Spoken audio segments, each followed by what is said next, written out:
land, domestic air, and domestic sea travel to and from Metro Manila shall be suspended beginning 2020, March 15, 2020, and to end on April 14, 2020 sa alas 12, subject to the daily review by the Interagency Task Force. We begin tonight with a community quarantine set to take effect over Metro Manila beginning midnight Sunday, March 15. The President addressed the nation yesterday evening. He did not want to use the term lockdown, even as he also said a community quarantine is essentially the same thing. He called for calm and discipline, stressing that this is a bitter pill that must be taken for everybody's good. For Manila, ayaw namin gamitin yan, pero kasi takot kasi sabihin lockdown. But it's a lockdown. There is no struggle of power here. Walang away dito, walang gera. It's just a matter of protecting and defending you from COVID-19. The President announced protocols for declaring barangay and city-level quarantines while also bracing everyone for travel restrictions by land, sea, and air in and out of the National Capital Region. The President's community quarantine announcement last night raised more questions, particularly among Filipinos living in surrounding provinces who also work in Metro Manila. The Interagency Task Force today tried to shed some light on the details. Maricel Halili explains. With a community quarantine in NCR already in the works, netizens ask, will there be exemptions? As hundreds of thousands of workers in Metro Manila are living in nearby provinces. With the order taking effect on Sunday, March 15, some workers wonder, will they be able to report for work?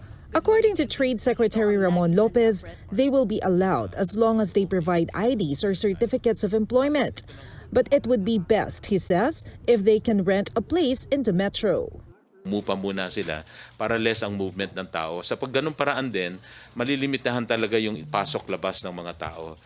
Aside from workers, the Interagency Task Force also plans to include some government officials in the exemption. They're also considering allowing patients from nearby provinces to be treated in Metro Manila hospitals.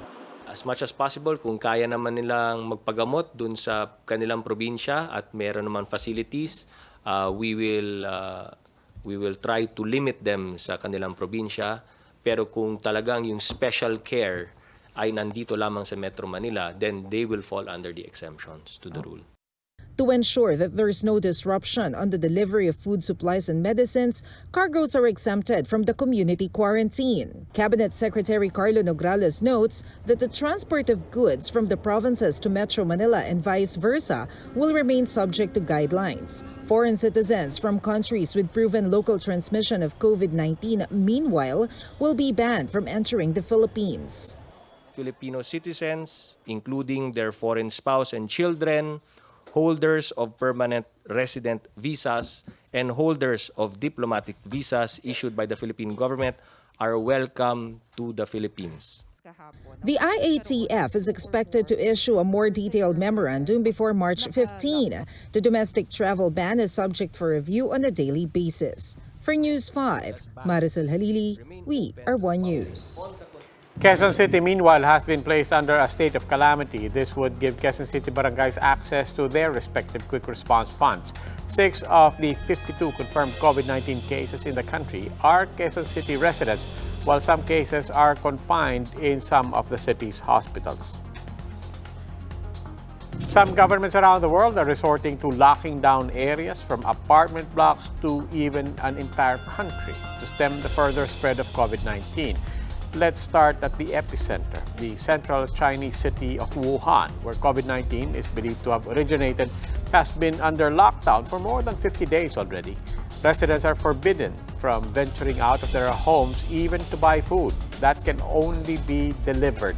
Schools and most shops remain shuttered. Roads are virtually empty. 15 other Chinese cities have followed suit. The restrictive measures in China now affect 57 million people.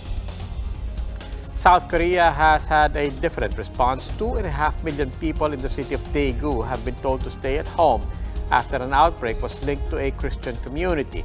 But officials stress this is no Wuhan-style intervention. Official lockdowns were instead imposed on some targeted facilities, such as an apartment complex hit hard by the virus. Italy, meanwhile, is under a nationwide lockdown. It's so far the most radical step a Western country has taken to combat COVID-19. Italian measures include travel restrictions on more than 60 million residents. They have banned public events and closed schools and movie theaters, among other public places.